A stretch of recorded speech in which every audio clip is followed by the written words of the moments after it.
Welcome everybody. Thank you very much for joining this workshop, and I want to start with a quick story. Last year in October, I was assigned to work as an incident responder regarding a case involving a couple of Linux servers. And when I arrived back home, I understood that those Linux servers was up and running for a couple of years without a single stop. Probably imagining to yourself that the log size, the log capacity was huge. And it was. It took me days upon days and even weeks to finish analyzing them. And I promised to myself that the next time I will create a tool that will do all of the work automatically, but not in days, in minutes. And today you will learn how to use that tool to be a better and more efficient incident responders when it comes to analyzing Linux logs. So get yourself comfy, be ready, it's gonna be a fun ride. But before we move on to the technical part, I want to introduce to you Security Joe's, an amazing cybersecurity company that I'm working. We provide lots of services in the field of incident response, threat hunting, red team, and much more than that. So if you're interested in one of our services, please contact us on www.securityjoes.com. Or if you want to read about interesting article and blog posts, you can visit our social media like LinkedIn, GitHub, and YouTube. About myself, my name is Eli Yosfan. I'm 25 years old from Israel. I have 6 years of experience in IT and cybersecurity. I am a partial developer, so every time I don't want to do something manually, I will create a tool that will do it automatically. I have a black belt in Jiu-Jitsu, so I'm also equipped to defend the digital world and the physical world. And I'm a threat researcher and incident responder in Security Joe's. What will you learn today? Today is separated to two parts, the theoretical part and the practical part. In the theoretical part, you will learn everything you need to know before starting to use MasterParser. We'll learn about Linux log fundamentals, how Linux logging work, about the protocols, what is syslog, and so on. And then we will learn about authentication log, because MasterParser is all about authentication log. And after that, we will learn what is MasterParser and how to use MasterParser. After we achieve that, we will move on to the practical part. We'll do 4 scenarios. The first one we'll do the attack together and the investigation, and all the 3 following we'll do only the investigation part. After that, we'll do a MasterParser code dive for all of the GitHub contributors that want to join and contribute to that project. And at the end, if you have a question, you can leave it down below in the YouTube comment section. The first part, Linux log fundamentals. What are Linux logs? Most of Linux logs are just text-based, but some of them, for example, the UTMP, BTMP, or WTMP, are in the format of binaries. You cannot use cat, head, less, more to view them, but most of the Linux logs that you will find in a typical distribution are text-based, and you can use cat, head, more, less, tail, and so on.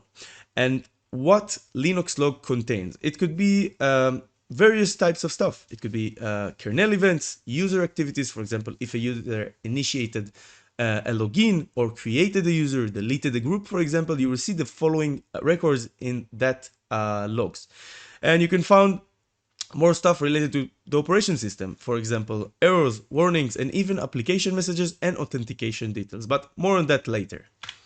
Now, where you can find Linux logs. In most distribution, for example, in Ubuntu, you'll find all of the logs in var log, but you will not find only a text-based version of them. For example, if you have Apache running on your server, you'll find a designated folder called Apache, and in that folder, you'll find everything related to the application running on your system.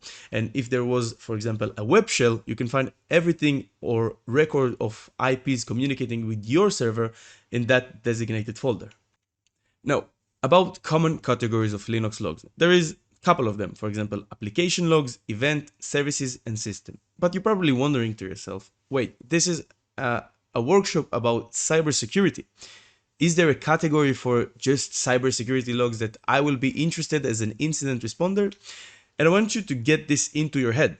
Everything is related to cybersecurity. Everything for you will be a security log. Because if, for example, you're investigating a case involving a web shell on a server, you'll go into application logs to find Apache or MySQL to investigate the log there. But if this incident is involving a user using SSH and you want to see the record of the SSH daemon, you'll go into service log.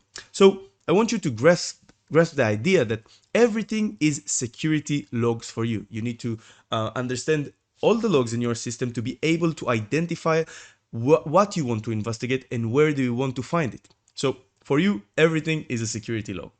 Now, about how Linux logging works. We will do a brief overview of that section because this is not an IT workshop and I want you just to understand what is happening behind the scene.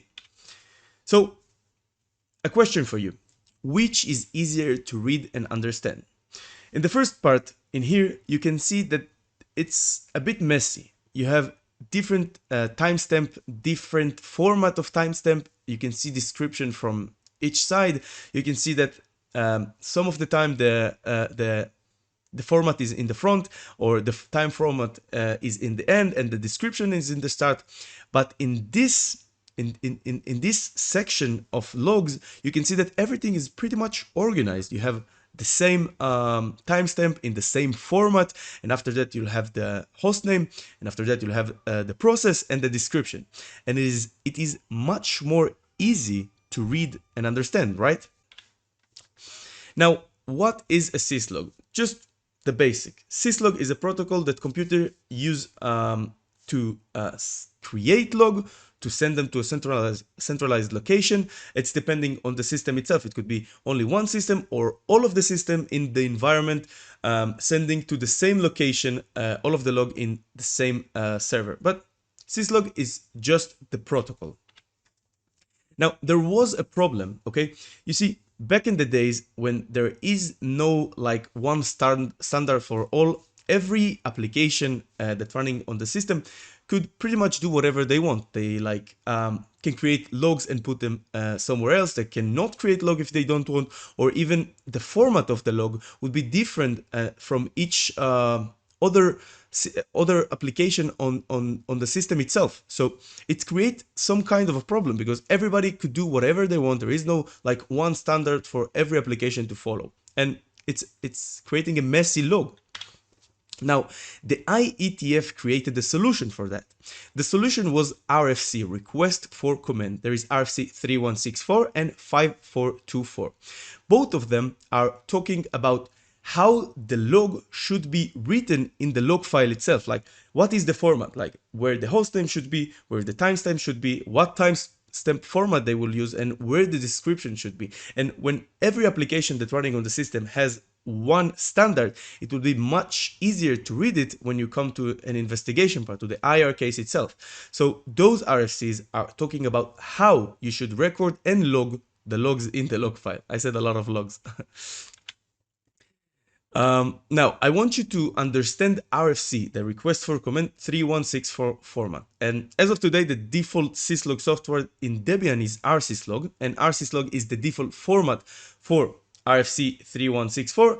Therefore, in this workshop, we will only analyze example in RFC's 3164 format.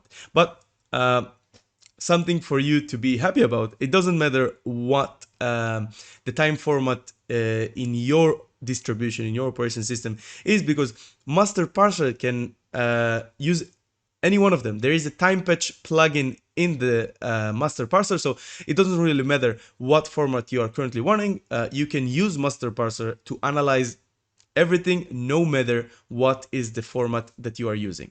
So, as you can see in this one, how is the RFC format actually work? And after you will understand that, you can read the log perfectly fine. So the first part every time in 3164 RFC is the log timestamp, which is using the ISO 8601. And after the timestamp, you will always have the hostname from where the device, from what device this log came from. So you'll have the hostname in that part. After that, you have the tag. Mostly processes with process ID. So if this, for example, this is an SSH record of the log, it will be SSHD in there. And after that, you will have the message, the description of what event log, what is the event log itself? Like what really happening? Is it a connection event? Is it a login event? Is it a user deleted a user from the system? The description will tell you everything you need to know. And in here, you can see a real event log example. So this is the timestamp, like when this log was recorded. This is the hostname, Eli desktop. This is the user mode. When you create, for example, when you use the user mode, then you have the process of user mode in there, and you will see that this is the process behind that log record. You'll also have the ID 2248, and after that you can see the description of what really happened in the machine itself. So change user max password. So you have everything you need to know about this record of the log. Now you build in your mind some kind of understanding of what really happening behind the scenes. So you have the protocol itself, the syslog, then we have the format RFC 3164, and after that we will need something to connect the dots, like who is really doing the job. You have any guess? In this example on Ubuntu, we were talking about rsyslog. Now, what is rsyslog? rsyslog is an open source software utility used in Unix-like computer system for forwarding log messages. So who is doing the job behind all of it? It's the rsyslog. For example, if you want to see it working, you can use the psaux command and using the grep and rsyslog to view if your machine is running with rsyslog. Now we will do a deep dive into auth-log, which is the authentication log. So what is auth-log? Auth-log is a log file in the var log directory that contains every information about authentication log or event on the system. For example, it could be SSH, user creating a user, deleting a user, using sudo commands. For example, if a user uses sudo for elevating privileges, you will have a record of that event in the authentication log. Now, we will do an auth-log ID to understand what we are dealing with. So the full name is authentication log. The log location will be on var log auth-log. The log format will be 3164, and it could be other RFC, but in this workshop we'll only talk about 3164.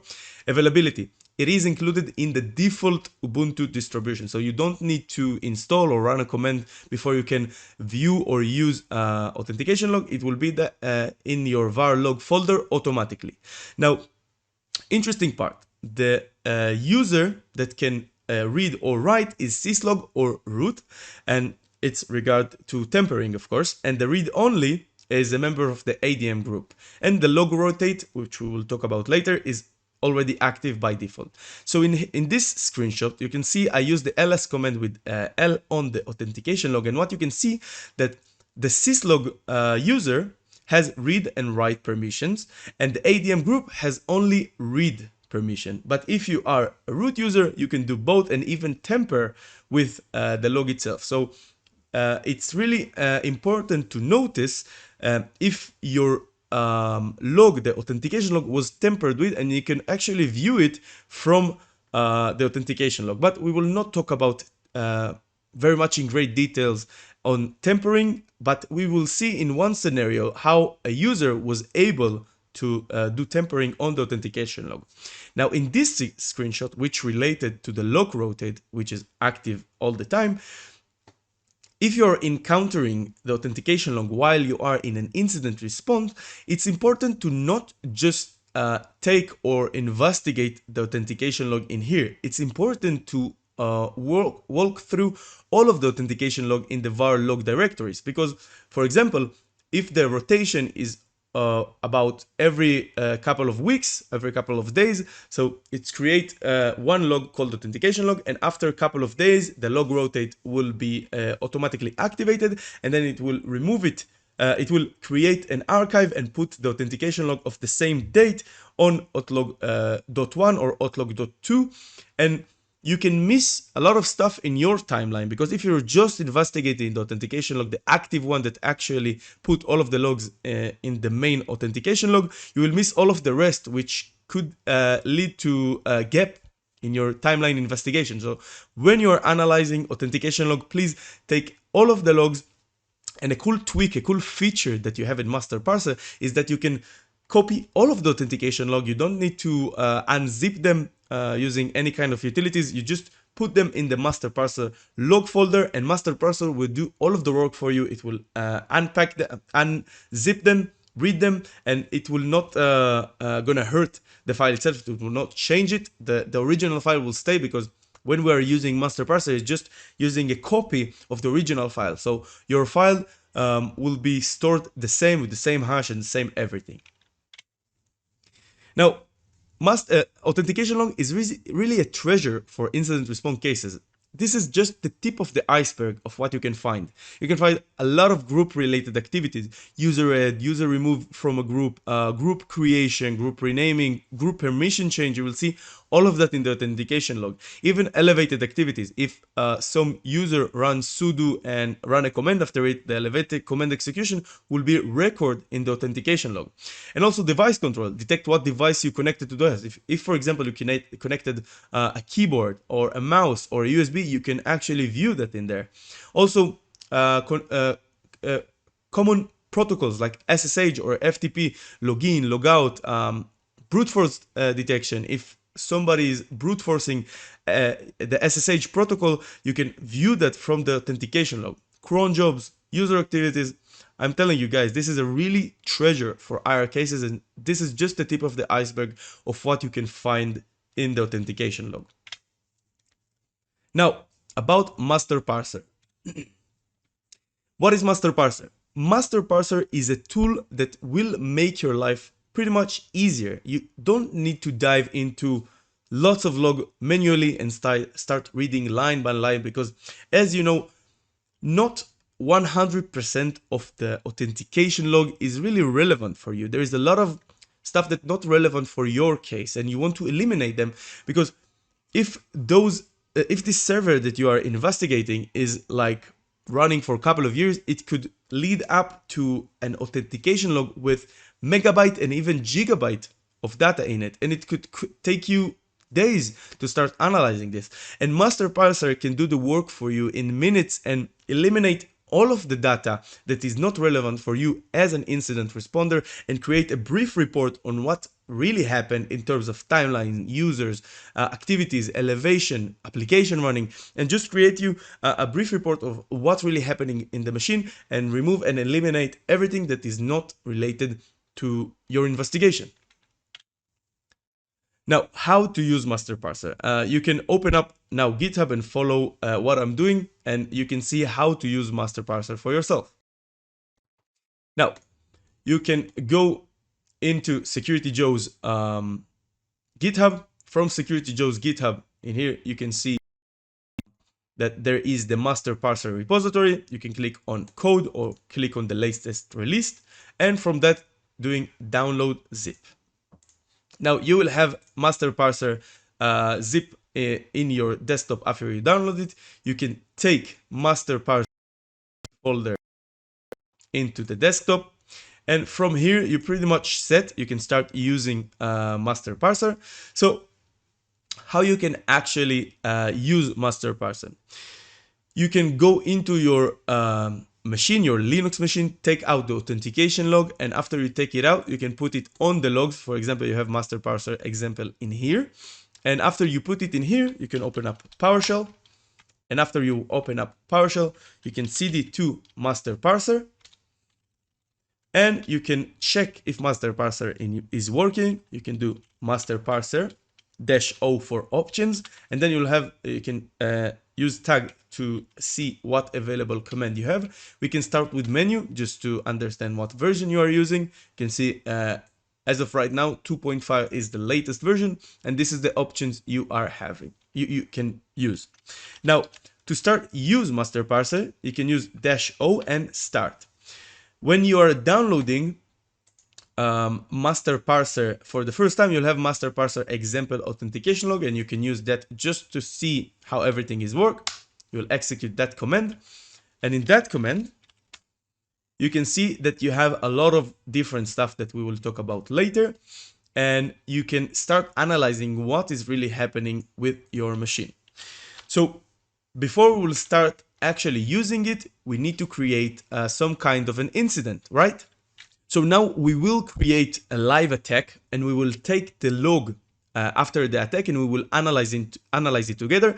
If you want, you can follow my lead using your own VM. I will use Ubuntu and Kali Linux. And if you don't want to use your own VM, just want to listen and see how everything is working, you can just open up the folder of MasterParser, and all of what I'm doing in here on all of the log that I'm investigating is located in MasterParser training in the exercise and scenario, and you can just take one of them and start doing it for your own. You can view this workshop until the end and then do the investigation. You can do it with me, you can pause the video, whatever you want. Everything is in here and you're set to go. But what I want to do now is to create a live attack, and I want to first log in into my Kali machine.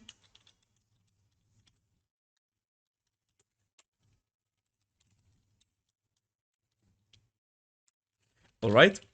After that, I want to log in into my Ubuntu machine.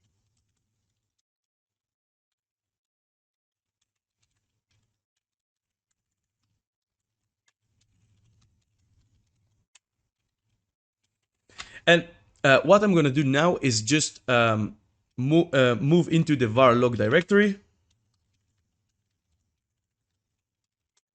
And you can see in here, when I do the ls command, you can view the authentication log in here, the not rotate one, the main one.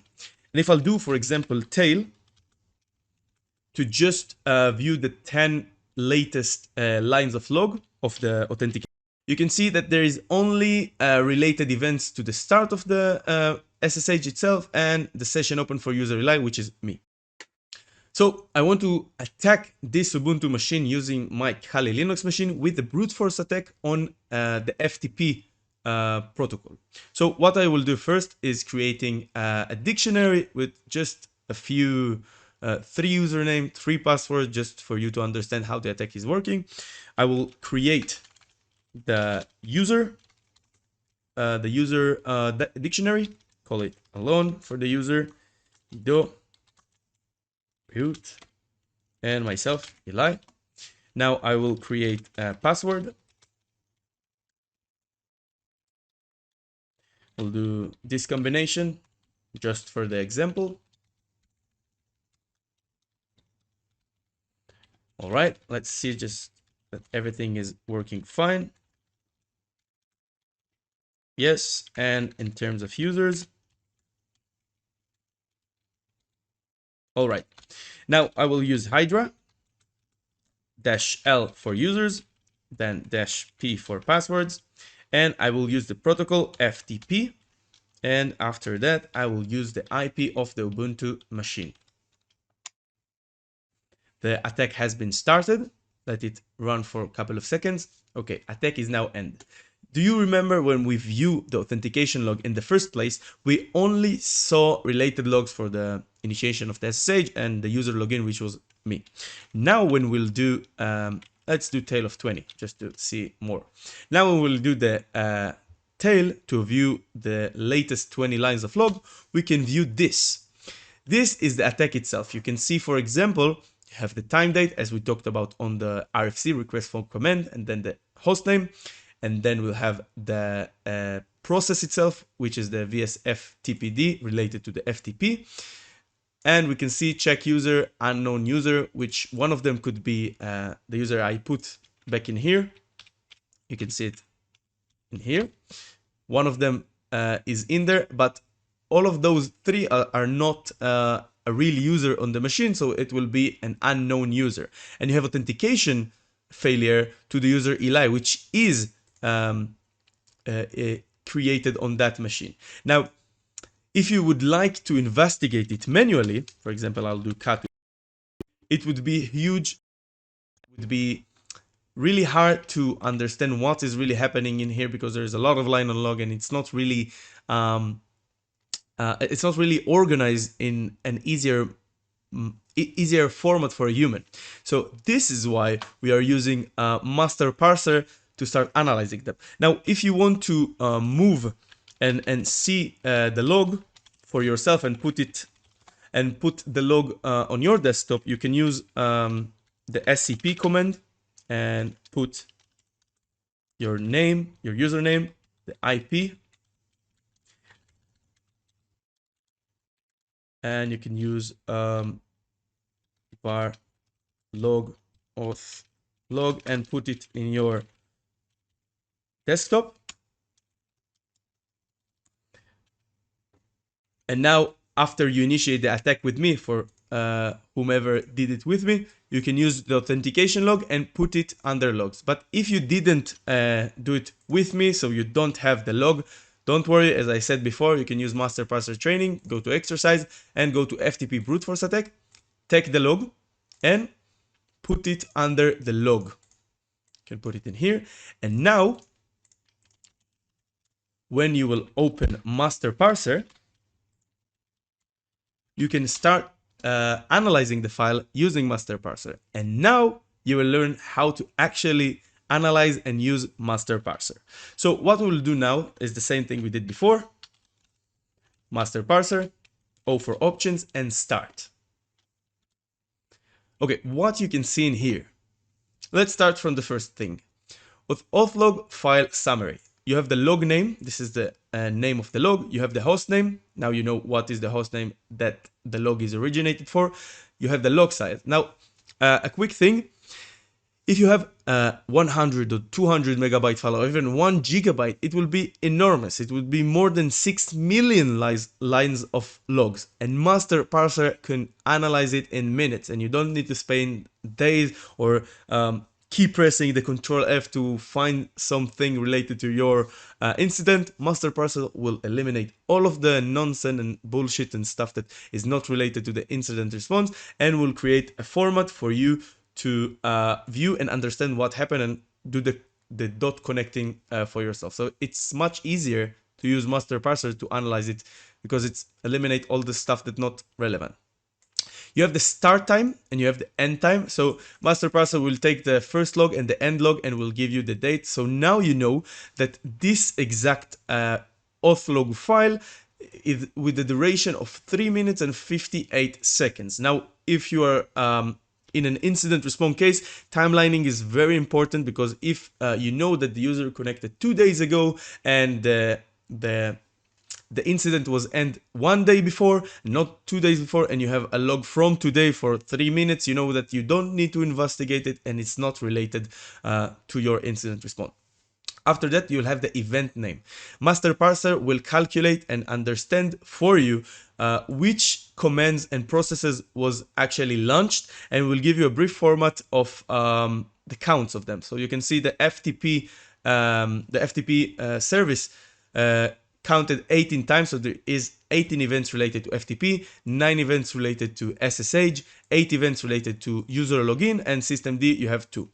And after that, you have a table, a nice, cool table for you to understand which IPs was recorded in the authentication log that you are actually reading. And you can see if you already know the IP in which your attacker come from, you can see in here, beside like Control F and start searching it for yourself, you have it in a cool manner in here. You can see the count, how much times in this IP was appearing in your authentication log, and all of the rest.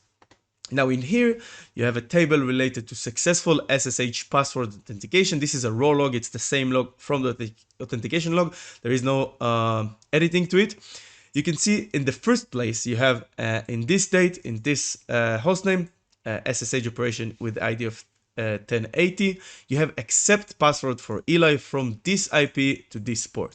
And now you have only one SSH disconnection, because as you remember, when we did the attack, the live attack, I didn't exit from the machine and moved the authentication log into the log folder on MasterParser. I just log in one time, and I didn't end the session and took the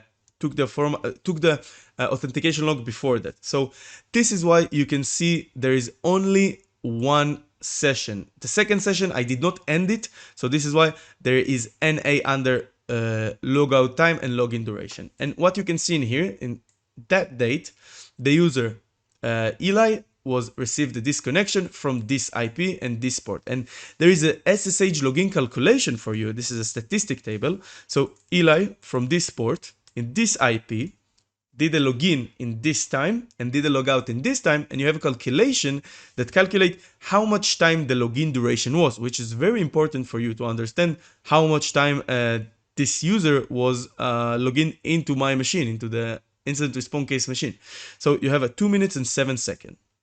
After that, you have a FTP authentication failure, and beneath it, you have like a cool format to understand which are the user that did an FTP fail count and from which IP it came from. So if you remember, I created Alon, Ido, myself, Reut, and in this table, there is other user. You have master, administrator, admin, and you can see that those usernames created an FTP failed login, 3 in each one of them, that those FTP brute force was originated from that IP. And after that, as you can see, one of the FTP logins was not succeeded in here because there is only SSH password authentication. But you can see that after the authentication of the user, you will have a user system login. This is a raw log again. You can see one session for Eli, second session with the number 3. And after that, you have a session log out with the same 664 ID that you have in here. And in here, you can see that the system login calculation, the same as we had in here. You can see that the logout was in this state. The login duration was the same, because when you initiate an SSH login, automatically you will have a user login into the system, which was originated from that. So in this case, for example, when you investigate this file using MasterParser, you can see that the brute force attack, the FTP brute force attack, did not succeed. You have 3 users with 3 failed login attempts.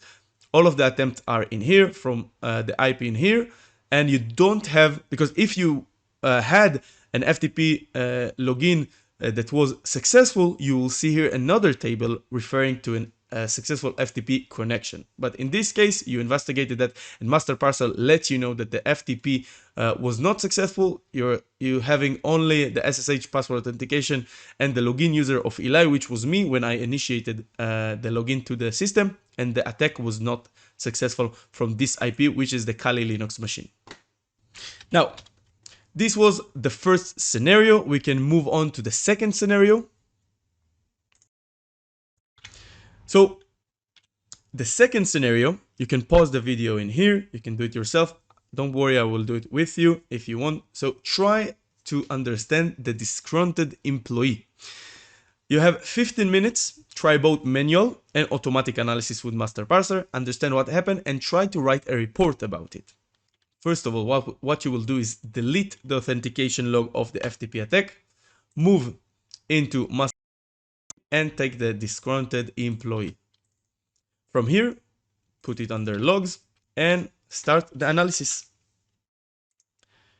Now, this log is not huge. It's just for the purpose for you to understand how to try and do the analysis. But in a real world situation, it will be much larger without like pointing fingers on what really happened. It will be lots of trash log in between that is not relevant for you. But luckily, you have MasterParser. So let's try to analyze it using MasterParser. So the same MasterParser-O and start. So what we can see in here, you have the log name. We already covered that. We have a duration of 1 hour and 59 minutes. This is almost 2 hours. In here, you will see a lot of elevation commands executed. And we can see one IP in here. Not a lot of IPs on the attack itself. Now, we have an SSH login for employee 17 from this IP 192.168.2.1 from this port and this port.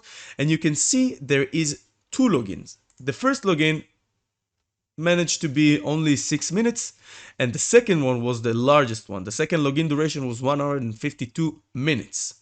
Now, after that, you can see employee 17 initiated. As I told you, when you initiate an SSH, automatically you will have initiation of user login into the system with employee 17.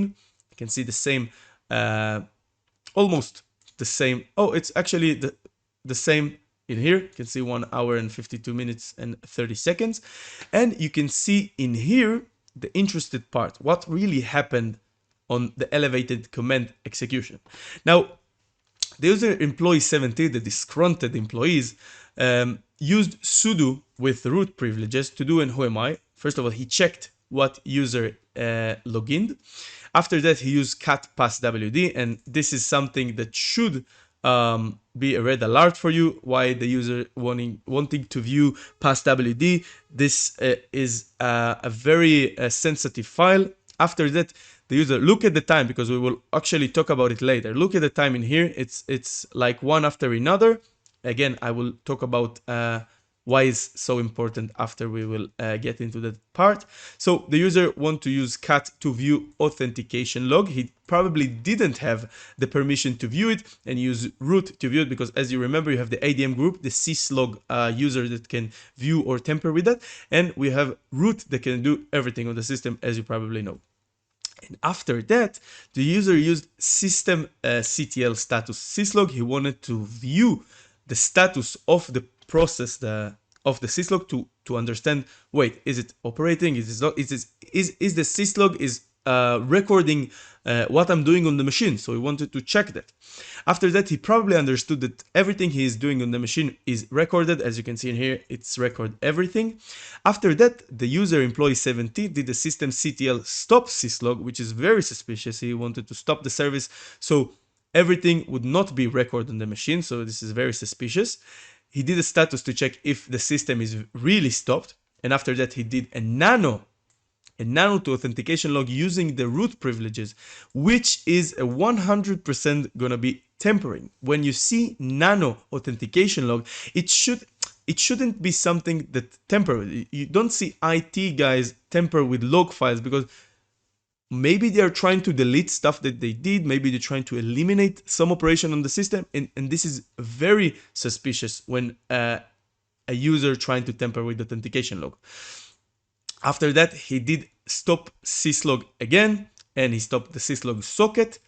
And as you can see in here, which is very interesting, you have all the operation recorded one after another in the same manner of the time. But as you can see in here, there is a huge gap from 12:15 to this time. This is very suspicious. There is a big gap in 2 p.m. from 12:15, and this is very interesting, because he probably wanted to tamper with the log file. He disable the abilities of the machine to record everything he done on the machine, and in between this time and this time, probably he did a lot of stuff on the machine that it didn't want to be recorded. And you can see that he wanted the machine to, after what the employee did, he wanted the machine to keep record and to seems like everything is all right and the machine is operating normally. And he turned on again the using system CTL start syslog. He started the service of syslog to be able to start record stuff again, and he restarted the syslog to be sure that everything is working correctly. And he also used the ps aux command to view the processes to see what is running on the machine. And guys, what we are viewing here is a user that is very suspicious. He used a lot of command to view what is really happening on the machine. He stopped the syslog process so the machine would not record everything he did, and he restarted again after almost 2 hours. And this is very suspicious. And without MasterParser, you needed to read everything from this log and to understand what is really happening, which is very messy. You could miss it if you didn't like read line by line. And I'm telling you that a real world situation would not be only 59 lines, it would be much more than that. And using MasterParser, you can actually understand everything that happened in that situation in a very easy manner. Now, moving on, scenario, guys. But if you enjoy and like those scenarios and you want me to make more scenarios and upload them to the GitHub, let me know in the YouTube section down below. If you enjoyed that, if you liked it, or if you want more advanced log to be able to investigate them. Now, scenario number 3, why the server is unavailable. You can see a little picture in here and you probably understand already what is happening. You can pause the video, do it for yourself without my instruction, and you have analysis time of 20 minutes, put it up on your clock, try both manual, read the Outlook file, try automatic using MasterParser, see what is easier, understand what happened, and write a report about it. We go together. First of all, let's clean our terminal. Let's take the third scenario and paste it onto logs. Let's remove this. And we can initiate in here. But before that, I want you to read that log. This log is much more longer than the first one. And again, this is just for a scenario. It will be, if it was a real attack, I'll be assured that this will be much more large than that. So we can see in here, we have a couple of logins, and we have a lot of SSH communication. As you can see in here, SSH is booming in that file. There is a lot of it. And what is really happening? Let's use MasterParser to understand that. Now, what you can see in here is the name. You have an SSH jump server based on the host name. You have this size of the log, and you have a 24 minutes duration, and it's probably related to why the server is down for 24 minutes and nobody can use the jump server. And you can see that there is event name related to SSH. There is more than 1,000, like there's 1185. This is a big count for this example, and you have system login of 10. So someone did manage to do a perfect login, probably, but we will guess that, we will check that later. In here you can see an IP address table. You have from 192.168.2.18, 17, 15, 16, and 14 with a different count in each of every one of them. And let's dive into the logs itself. Now you can see a successful SSH in here, and you can see a successful successful disconnection from some user, but let's wait with it because we only have an understanding that there is a user named Kevin that did manage to use SSH to log in into that machine. But before that, you have this table: a valid user failed SSH password authentication and invalid user failed password authentication. MasterParser can identify for you if a user is already created on that machine, or this is just like a stupid dictionary brute force attack, and all of the user for in here you can see an invalid names for this authentication, this brute force using the user, but Kevin is indeed created on that machine, so it will tell you that this is a valid user, and you already know that the successful SSH password authentication for the user Kevin already been successful on that machine. But those, for example, you have a lot of failed passwords, so you're probably guessing to yourself that this is a huge SSH brute force attack, and the server is down because he's is used by a lot of systems. And you can see that the IPs of the brute force come from this side, and if an employee on the company want to start log into the machine and the server is not available because there is an active SSH brute force on that machine with a lot of users from a lot of IPs, and you can see the list goes on and on and on, but no worry, MasterParser got your back, and it will make a brief and easy manner to understand which user did the communication, which of them is a user that created or not created on the machine. For this example, you can see that from this IP, those users trying to SSH brute force with the fail count of this number. For example, you have this user trying 3 times, and you have an X in here. X in that table, the meaning behind it is that this user is not really created on the machine. This is a fake user, but if you can see a V, you know that this user is indeed created on the machine. This is a legitimate user, and the brute force attack in here, first of all, had this SSH count of 10 because the 10th trial of this password was not successful. But when we go into here, you can see that one of the passwords did the job and managed to be accepted. So one of the passwords indeed successful with the SSH brute force. And you can see all of the IPs, the originated IPs and the attack with the username. And you can see a very cool thing, an max startup message. Beginning max startup throttling. This is a huge red flag, an indicator that there is a brute force on that machine, and MasterParser telling you that, it's like shouting it that there is a beginner max startup throttling. You can read about it online. We will not like get into that. It's like 3 numbers separated, three section. Each of them is saying something else regarding to the throttling. It's trying to stop if there is too much SSH. You can read about it online on Mac Startups, but this is an indicator that there is a brute force on that machine. Now in here you can see that Kevin did manage to log in into the system, into the SSH dump server 05, and the session was initiated, and we can understand that this brute force attack was managed to initiate and to be successful.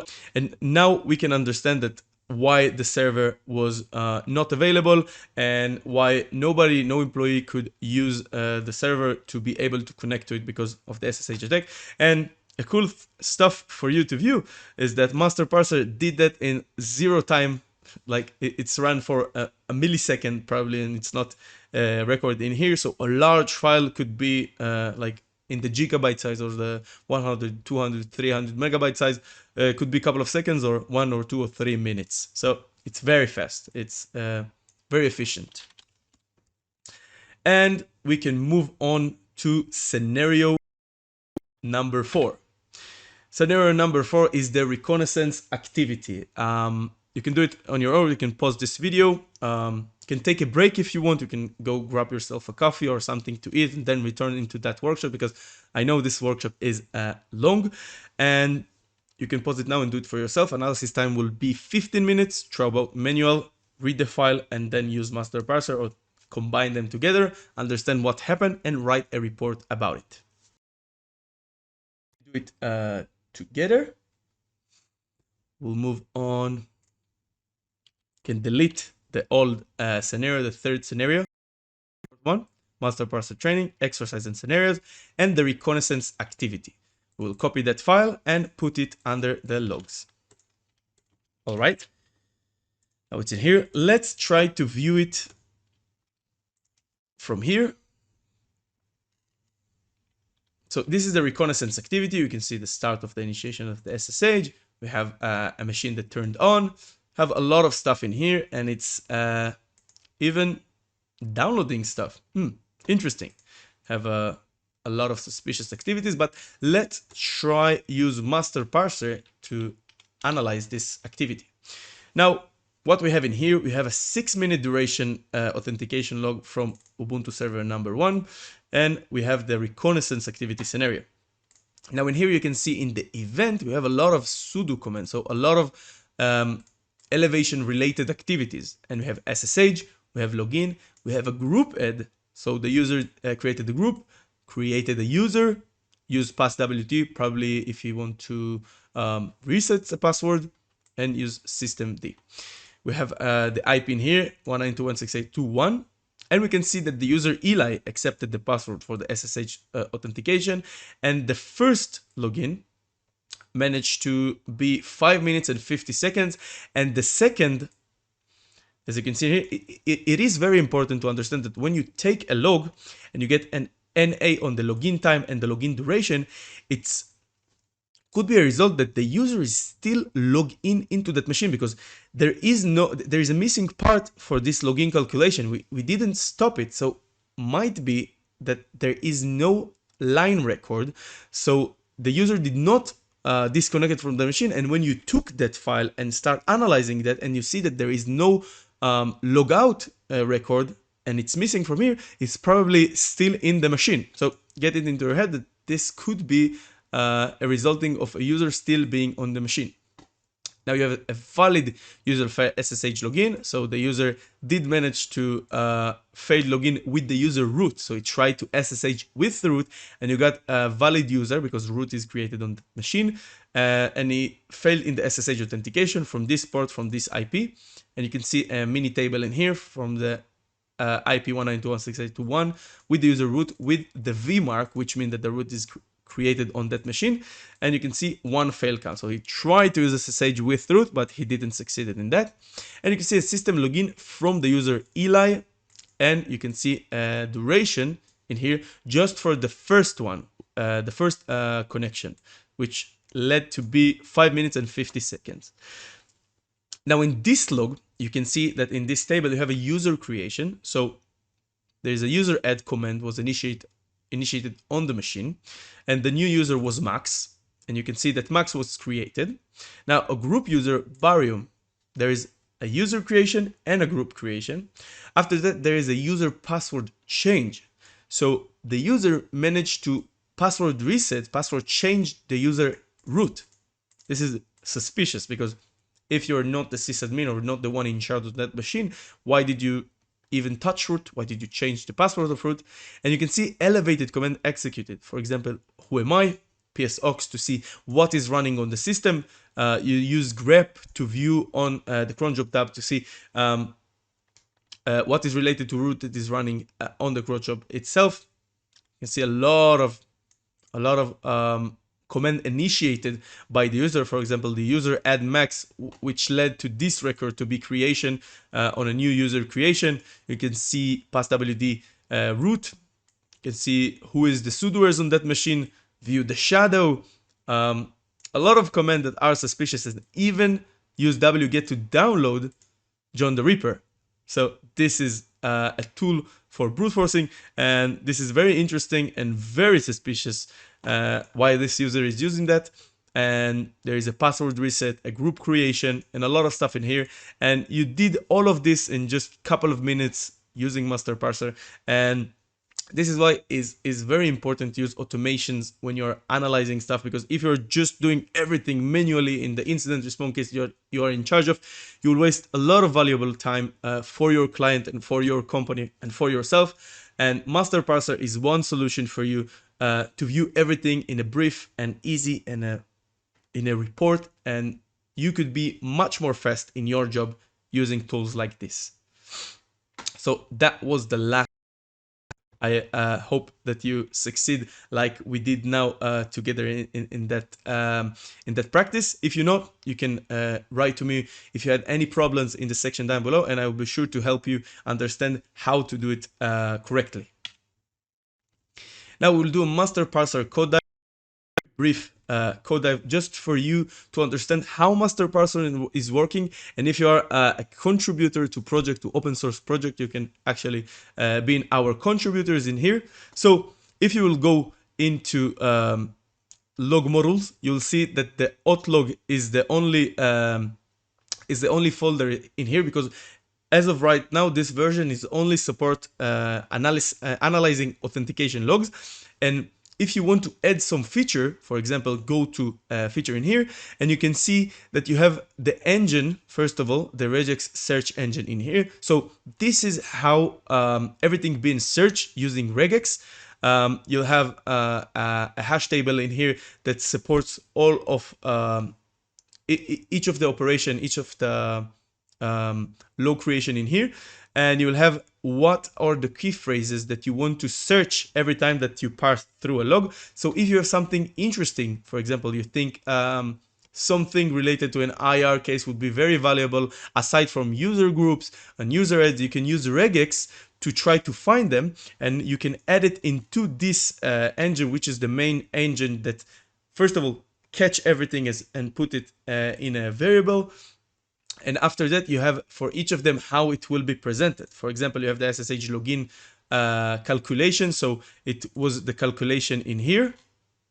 So this part is how you will view how it will be displayed on the terminal itself. So if you want to change something, or you want to like create a new regex search, and after you created it and the regex search has been saved into the file itself, you want to display it, so you can create a new feature in here to a new file, because this is a dot sourcing file on how I'm displaying stuff, and you can create one in here on how to display everything that you catch using the regex search engine. For example, you have an IP address table in here, and this is how I catch everything using regex. So the whole machine is running using the regex engine in here, and everything is parsed and displayed after that in a following .source file. So it's not very hard to understand. This is a very easy to understand project, and if you want to contribute, it will be much easier to understand because everything is tagged out and you understand what every file is doing in that project. You also, as I talked about the time patches, you have a time patch for the RFCs, so it doesn't really matter, as I said before, what RFCs you are using on your machines. When you put the files into the folder, MasterParser will identify the RFCs and put the correct patch into the log, and the log will be parsed very beautifully. So this was about the MasterParser code dive. It was very short, just for you to understand how things working, for you to contribute if you want in the future. Now, conclusion and question. If you have any question that you want to ask me about the project, about the analysis, about the log files, feel free to comment them down below in the YouTube section. And in terms of what did you learn today? As you remember, we started with Linux log fundamental. We learned what are Linux logs, where you can find them, what is the content of Linux logs, and then we moved on to how Linux logging worked. We just briefly touched log protocols, log formats, RFCs, what is the syslog and rsyslog software on the machine. We learned about auth-log, the authentication log. What is auth-log? Why is it so important? What is the content of authentication log? After that, we moved on to MasterParser. We learned what is MasterParser, how to use it, and then we move on to our 4 exercises, 4 scenarios, which one of them we did with the attack together, and the 3 following was just analyzing what is really happening on the log file. And at the end, we did a brief and fast MasterParser code dive for you to understand how MasterParser internally worked. So if you have like something that you want to add, you can freely contribute to that, and I will be very much appreciated on that. So I hope you enjoyed that. So thank you very much for joining this workshop, and don't forget to visit our Security Joe's GitHub, because not only MasterParser is there's a lot of open source projects that you can benefit from using that in your journey, in your DFIR journey. And visit our website if you want to read about blogged and interesting article in the cybersecurity world in www.securityjoes.com. Feel free to contact us using LinkedIn or YouTube. And that's it, guys. Thank you very much for joining this workshop, and I'll see you maybe in the next time. Bye bye.